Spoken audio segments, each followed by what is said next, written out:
2024 August నెల 1 నుండి 31 వరకు తులారాశి ఫలితాలు. తులా వృషభయోర్భృగు. తులారాశికి శుక్రుడు అధిపతి. శుక్రుడు, రవి, బుధుడు, రాహువు ఈ 4 గ్రహాలు బాగున్నాయి. మరి శుక్రుడు చాలా బాగున్నాడు. రవి స్వక్షేత్రంలో రవి బాగున్నాడు. దశమంలో బుధుడు బాగున్నాడు. 6ఇంట రాహు బాగున్నాడు. 4 గ్రహాలు బాగున్నాయి. మరి శని, గురువు, కుజుడు, బుధుడు ఈ 4 గ్రహాలు మాత్రం బాగాలేవు. కాబట్టి 2 చేరి సమానంగా ఉన్నాయి. ఏమిటంటే వ్యాపారస్తులకి వ్యాపారం బాగా సాగుతుంది. చదువుకునే పిల్లలకి చదువు చాలా కష్టంగా ఉంటుంది. ఉద్యోగం చేసేవాళ్ళకి ఉద్యోగం బాగుంటుంది. విదేశాలకు వెళ్ళే వాళ్ళకి చాలా ఇబ్బందిగా ఉంటుంది. పాస్పోర్టు రాదు చెప్పాలంటే. బుధుడు బాగుండటం వల్ల వ్యాపారం బాగుంది. రవి బాగుండటం వల్ల వాళ్ళ ప్రభావం బాగుంటుంది. వాడు ఉద్యోగంలో ప్రమోషన్లకు వెళ్తారు. శుక్రుడు బాగున్నాడు కాబట్టి ఇల్లు బాగుంటుంది. పెళ్లి కాని వాళ్ళకి పెళ్ళి అవుతుంది. భార్య వల్ల మంచి అనుకూలత వస్తుంది. మరి ఇల్లు కానీ ఇంటికి సంబంధించిన గృహోపయోగమైనటువంటి వస్తువులు కొనుక్కుంటానికి కానీ చాలా బాగుంది. రాహు వల్ల మీకు రాని డబ్బులు రావడానికి అవకాశం ఉంది. ఆలోచన లేకుండా ఎంతో కష్టపడినా కూడా వ్యాపారంలో సాగనటువంటి వాళ్ళకి ఇప్పుడు వ్యాపారంలో బాగా మంచి ఆదాయం వచ్చిన ఆదాయం 100కి 90 వంతులు నిలబడుతుంది. అయితే దీన్ని చెడగొట్టడానికి శని బాగాలేరు, గురువు బాగాలేరు, కుజుడు బాగాలేరు, మరి కేతువు బాగాలేరు. ఈ 4 గ్రహాలకు మాత్రం తప్పనిసరిగా శనికి 19,000 జపం చేయించుకొని నల్ల నువ్వులు దానం ఇవ్వాలి. రాహువుకి మరి 18,000 జపం చేయించుకొని మినుగులు దానం ఇవ్వాలి. గురువుకి 16,000 జపం చేయించుకొని మరి శనగలు దానం ఇవ్వాలి. కుజుడికి 7,000 జపం చేయించుకొని కందులు దానం ఇవ్వాలి. కేతువుకి 7,000 జపం చేయించుకొని ఉలవలు దానం ఇవ్వాలి. అయితే ఈ 4 గ్రహాలకు కనుక ఎటువంటి దోషాలు పోగొట్టుకోని పక్షంలో బాగున్నది కలిసి వచ్చేది కూడా కలిసి రాకుండా బ్రేక్ అవుతుంది, ఆగిపోతుంది. కాబట్టి మనకు జరగాల్సిన మంచి జరగాలి అంటే చెడును పోగొట్టుకోవాలి. చెడును పోగొట్టుకుంటే ఇబ్బంది లేకుండా ఉంటుంది. ఎందుకంటే ముందు కలిసి వచ్చే దాన్ని కనిపెట్టుకొని తిరగాలట. మరి కలిసి వచ్చే దానికోసమని వ్యాపారం చేసేవాడు 24 గంటలు కూర్చుంటాడు. ఏ గంటో వ్యాపారం వస్తుంది. దానికోసం ఆ సీట్లోంచి లేకుండా కదలకుండా అక్కడే కూర్చుంటాడు. అట్లాగే ఈ టైము మంచి టైము. ఈ మంచి టైముని రక్షించుకోవాలంటే శనికి, రాహువుకి, గురువుకి, బుధుడికి, కేతువుకి ఈ జపాలు. శనికి, గురువుకి, బుధుడికి, కేతువుకి. శనికి 19,000 జపం, నల్ల నువ్వులు దానం. గురువుకి 16,000 జపం, శనగల దానం. రవికి 7,000 జపం, గోధుమల దానం. కేతువుకి 7,000 జపం, ఉలవల దానం. ఇవి ఇవ్వండి. మీకు అన్ని విధాలు బాగుంటుంది.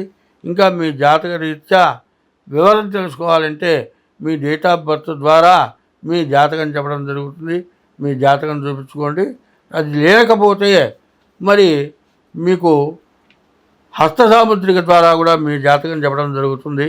తర్వాత ఏమిటంటే మీకు ఇళ్లల్లో పిల్లలకి పెళ్ళి కాకపోయినా, పెళ్ళి పిల్లలకి సంతానం లేకపోయినా, మరి జీవితంలో కొన్ని అనారోగ్యాలు ఇవి జీవితంలో తగ్గక ఎన్ని మందులు వాడినా ఇబ్బంది పడుతూ ఉన్నా అటువంటి వాటికి అటువంటి బాధలు పోగొట్టేటువంటి పూజలు మేము చేయిస్తాం. అటువంటి వాటికి మీకు చాలా మేలు జరుగుతుంది. అటువంటి వాటిని మీరు చేసుకోండి. మీకు అన్ని విధాలా మంచి జరుగుతుంది. మీకు జాతకాలు చూడటం జరుగుతుంది. ముందు మా ఫోన్ నెంబర్కి ఫోన్ చేసి మీరు సంప్రదిస్తే అన్ని రకాలైనటువంటి దోషాలు నివృత్తి, మీకు దానికి తగినటువంటి పనులు చేయించగలుగుతాం. ప్రతి మానవుడికి కష్టాలు అనేవి విపరీతంగా వస్తున్నాయి. కష్టపడని మానవుడు లేడు. సుఖపడుతున్నాను అనేటువంటి వాడు ఎవడూ కనపట్టలేడు. ఎంత సుఖంగా ఉన్నా కూడా చెప్పటానికి వీళ్ళైన కష్టం ప్రతివాడికి ఉంటుంది. చూసేవాడికి అబ్బో ఆయనకేమయ్యా అంటారు. వాడికి వదిలేస్తే కళ్ళమ్మడి నీళ్ళు వస్తాయి. చెప్పుకోలేని బాధలు. ఏమిటి ఈ బాధలు ఎందుకు వస్తున్నాయి నేను చెప్తా వినండి. ఒకప్పుడు ఒక రాజుగారు, ఒక చక్రవర్తి ఎంతో గొప్ప పరిపాలన చేశాడు. ఆయన చేసినటువంటి పరిపాలన ఎవరూ చేయలేరు. రామచంద్రమూర్తి కంటే ఎక్కువ మంచి పరిపాలన చేశాడు. ఆయన మరణించాడు. తర్వాత కొడుకు ఆ రాజ్యాన్ని పరిపాలన చేస్తున్నాడు. రాజుగారు ఏం చేశాడు? అందరూ బతకడానికి ఎవరు దొంగని కూడా క్షమించి దొంగతనం చేయకుండా మానుకున్నట్టుగా ఏర్పాటు చేశాడు. వాడికి బతుకుదెరువు మార్గం చూపించాడు. దొంగ ఎప్పుడు దొంగతనం చేస్తాడంటే దానికి వాడు అవసరం తీరకపోతే దొంగతనం చేస్తాడు. అన్నం దొరక్కపోతే అన్నం కోసం దొంగతనం చేస్తే తప్పు లేదుగా. అట్లాగే దొంగని దొరగా చేశాడు. అటువంటి గొప్ప రాజుగారు మరణించిన తర్వాత కొడుకు రాజ్య పరిపాలన చేస్తున్నాడు. కొడుకేంది? గొప్ప వ్యభిచారి, ధనాశాపరుడు, పరమ నీచుడు, కనబడ్డ స్త్రీని వదిలిపెట్టేవాడు కాదు. సంవత్సరానికి 10 సార్లు పన్నుల వసూలు చేస్తాడు. ప్రజలకి రోత పుట్టించాడు. శత్రురాజులు వచ్చారు, యుద్ధం చేశారు, రాజ్యాన్ని గెలుచుకున్నారు. తండ్రి ఏమో స్వర్గాన్ని పొందాడు, కొడుకు నీచమైన పనులు చేస్తున్నాడు. చివరికి పరాజులు యుద్ధం చేశారు, గెలిచారు.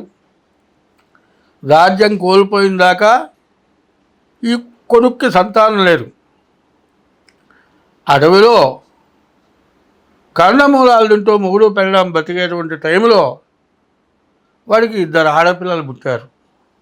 ఆ 2 ఆడపిల్లలు కూడా చాలా గొప్ప అందగత్తెలు. రాజులు ఎప్పుడు కూడా వేటకు వస్తారు. ఒక రాజుగారు వేటకు వచ్చి, అయ్యా నీ పిల్ల బాగుంది, నాకు ఇస్తావా, నేను పెళ్లి చేసుకుంటా అన్నాడు. నాకెంత నేను అడిగినంత డబ్బు ఇస్తావా, నా పిల్లని ఇస్తా అన్నాడు. వాడు ఎంతో అడిగాడు, మితి మీరు అడిగాడు. అడిగినంత డబ్బు ఇచ్చి ఆ పిల్లని తీసుకెళ్ళిపోయినాడు.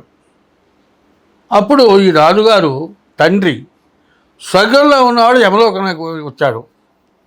ఏమిటా ఇట్లా యమలోకంలోకి వచ్చి నా గతి ఏంటా ఎట్లా చేశావంటే, నీ కొడుకు చేసిన పాపం నీకు ఇట్లా చుట్టుకుందయ్యా. నేనేం చేయలేదు. పుణ్యం చేసిన వాళ్ళకి స్వర్గం, పాపం చేసిన వాళ్ళకి నరకం. నీ కొడుకు చేసిన పాపం నువ్వు అనుభవించాల్సిందే అన్నాడు. అప్పుడు ఏంటి నాకు ఇక మార్గం లేదా అంటే, నీకొక వెలుగు రూపం ఇస్తాను, నీ కొడుకు పోయి చెప్పమన్నాడు.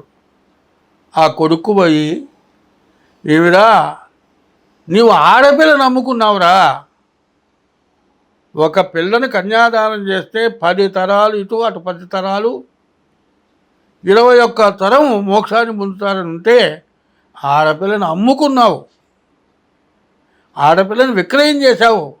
దశపూర్వేషాం దశాపరేషాం మధ్వంశానాం, 10 పిల్ల తరపు పిల్ల తండ్రి తరపు మోక్షాన్ని పొందుతారన్నటువంటి పిల్లని అమ్ముకున్నావురా. అందుకు నాకే కర్మ పెట్టిందిరా, నన్ను స్వర్గానికి పంపించరా అని అడిగితే, 2వ పిల్లకి కన్యాదానం చేసి వివాహం చేస్తే ఆ రాజుగారు మోక్షానికి పోయినాడు. అది ఒక పెద్ద పాపం. 2, ఇవాళ తల్లిదండ్రులకు అన్నం పెట్టటంలే. ఎందుకయ్యా అంటే, విదేశాల్లో ఉంటేనేమో చూడటానికి వాళ్ళకి అవకాశం లేదు. స్వదేశంలో ఉన్న వాళ్ళకి పుట్టిన పిల్లని యూకేజీలో పెడితే యూకేజీలో చేరిస్తే 60,000 70,000. వీళ్ళ సంపాదన వీళ్ళ పిల్లల్ని చదివించడానికి చాలక మేము అన్నం పోతున్నాం అంటున్నారు. మరి మిమ్మల్ని ఎట్టా పెంచితే మీరు పెళ్లి చేసుకొని పిల్లల్ని కన్నారు, మీరు తల్లిదండ్రులకు అన్నం పెట్టలే. అదొక పెద్ద పాపం. మరి తల్లిదండ్రులని ఇబ్బంది పెట్టడం, భార్యని ఇబ్బంది పెట్టడం, భార్య తరఫు వాళ్ళని ఇబ్బంది పెట్టడం, వాళ్ళు ఏమీ తేలేదని వేధించడం, ఆడ మనిషిని కొట్టడం చాలా దోషం. స్త్రీ హింస, శిశు హింస చాలా దోషం. భ్రూణ హింస, గర్భిణీలు తీసేయడం ఒక దోషం. గర్భవతి అయినటువంటి స్త్రీని కాలుతో తంతే గర్భస్రావం జరిగితే అది పెద్ద దోషం. ఇటువంటి తెలియని దోషాలు, తెలియకుండా చేస్తున్న దోషాలు అనేకం ఉన్నాయి.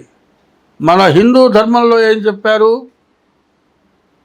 అందరూ దైవస్వరూపులే, జీవాత్మ పరమాత్మ అన్నారు.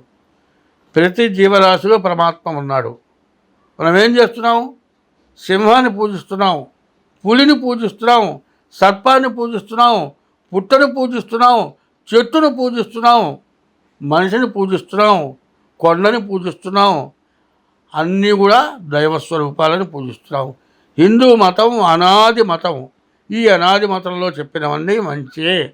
ఎవరు మనకు ఏ మతం కూడా మనకు శత్రుత్వం లేదు. అయితే మనం చేసే పాపాలు మనల్ని వేధిస్తూ ఉన్నాయి. కాబట్టి తల్లిదండ్రులకు అన్నం పెట్టకపోయినా దోషమే. సరే, తల్లిదండ్రులకి అన్నం పెట్టామండి, వాళ్ళు మరణించిన తర్వాత ఉత్తర క్రియలు కర్మ చేయాలి. అదైన తర్వాత ప్రతి సంవత్సరం ఆ పోయిన తిథి రోజు తద్దినం అనేది పెట్టాలి. అది ఒక సంవత్సరం వాళ్ళకు ఒక రోజు కింద లెక్క. ఆ తద్దినాలు పెట్టకపోవటం అది పితృదోషం, కాలసర్ప దోషం. కాలసర్ప దోషం ఏంటి? తను వివాహం చేసుకొని ఇంకొక వ్యక్తికి వివాహమైనటువంటి ఆడమనిషిని, పిల్లలు గల స్త్రీని చెడగొట్టి ఆ మనిషితో వ్యభిచారం చేసి భార్యాభర్తలకి కర్ణ సంతానానికి సంబంధం లేకుండా నీకు భార్య ఉండగా పరస్త్రీ వ్యామోహంతో ఆ పరస్త్రీని తీసుకురావటం, ఆ పిల్లల ఉసురు, భర్త ఉసురు నీవు తగులుతుందా? ఆ పాపం చుట్టుకుంటుందా? ఇటువంటి పాపాలు ఏమన్నా ఆలోచిస్తున్నారా? అందుకే ధర్మశాస్త్రంలో చెబుతారు, ఉన్నది పోయింది, ఉంచుకున్నది పోయిందిట. భార్య మొట్టమొదటి అందగత్తే. ఇద్దరు పిల్లలు పుట్టిన తర్వాత ఆమె శక్తి హీనత అయిపోయేప్పటికీ అన్నం తగ్గితే అందగత్తెకి పాల్పడుతున్నాడు. అది పెద్ద దోషం. పరస్త్రీ వ్యామోహం అంటే అది తప్పు. తర్వాత పిల్లలను తల్లిని తీసుకొస్తే పిల్లలు అనాథలైపోయి వాళ్ళ ఉసురు కొట్టి ఇట్లాంటి దోషాలు, అనేక దోషాలు ఉన్నాయి. ఈ దోషాలు పోవాలి అంటే మహారుద్రం అని ఉంది. ఆ మహారుద్రం అనేది మేము చేస్తాం. అది చాలా ఖర్చుతో కూడుకున్నది. అటువంటి మహారుద్రంలో మీ జాతకంలో ఎటువంటి బాధలు ఉన్నా పోతాయి. ఆ మహారుద్రంలో మీరు కలిసి మీ గోత్రనామాలతో చేయించుకోండి. అది చేస్తే మీకు సమస్యలు పోతాయి. కాలసర్ప దోషం ఉంది. రాహుకేతువుల మధ్యలో గ్రహాలు పడ్డాయి. రాహుకేతువుల మధ్యలో గ్రహాలు పడితే కాలసర్ప దోషం. దానికి నవనాగుల పూజ ఉంది, అది చేస్తాము. కుజుడు సప్తమంలో అష్టమంలో ఉంటే కుజ దోషం. ఇటువంటి మహాదోషాలు వేధిస్తున్నాయి. ఈ మహాదోషాలు మన ప్రవర్తన వల్లే జరుగుతూ ఉన్నాయి. కాబట్టి ఎన్ని గ్రహశాంతులు చేసినా పోయినటువంటి వారికి కొన్ని రకాల పూజలు ఉన్నాయి. ఆ పూజలు చేస్తే అన్ని విధాలా బాగుంది. మనం సత్యనారాయణ స్వామి వ్రతం చేస్తూ ఉన్నాం. దాదాపు హిందువుల్లో సత్యనారాయణ స్వామి వ్రతం చేయని వాళ్ళు లేరు. ఈ వ్రతం ఎక్కడి నుంచి చేశారు? ముందు ఋషులు చేశారు, తర్వాత త్రేతాయుగంలో రామచంద్రమూర్తి చేశాడు, ద్వాపర యుగంలో ధర్మరాజు చేశాడు, కలియుగంలో మనం చేస్తూ ఉన్నాం. ఈ సత్యనారాయణ స్వామి వ్రతం 9 అధ్యాయాల వ్రతం కథ ఉంది. ఇప్పుడు 5 అధ్యాయాల వ్రతం కథే చేస్తూ ఉన్నాం. ఆ 9 అధ్యాయాల వ్రతం వేరే ఉంది. ఆ వ్రతం చేసుకున్నా దోషం పోతుంది. నవనాగుల పూజ చేసుకున్నా దోషం పోతుంది. మహారుద్రం చేసుకున్నా దోషం పోతుంది. చివరికి మరణావస్థలో ఉండి ఆ రోగం తగ్గక కనీసం 25,000, 30,000, 1,00,000, 5 లక్షలు, 10 లక్షలు ఖర్చు పెట్టిన వాళ్ళకు కూడా మహారుద్రం చేస్తే ఆ వ్యాధి పోయి బతికిన వాళ్ళు చాలామంది ఉన్నారు. ఇటువంటివి దీంట్లో పాల్గొంటే మీకు అన్ని విధాలా బాగుంటుంది. కాబట్టి నేను ప్రతి నెలలో, ప్రతి పక్షంలో చెప్పబోయే దాంట్లో ఇప్పుడు చెప్పేదాన్ని ఫస్ట్ వేయటం మానబాకండి. మీకు కీర్తి, నాకు కీర్తి, చేసుకున్న వాళ్ళకి మహాదోషాలు నివృత్తి అవుతాయి. ఇది మాత్రం శ్రద్ధ వహించండి. చెప్పింది చేయండి. స్వస్తి.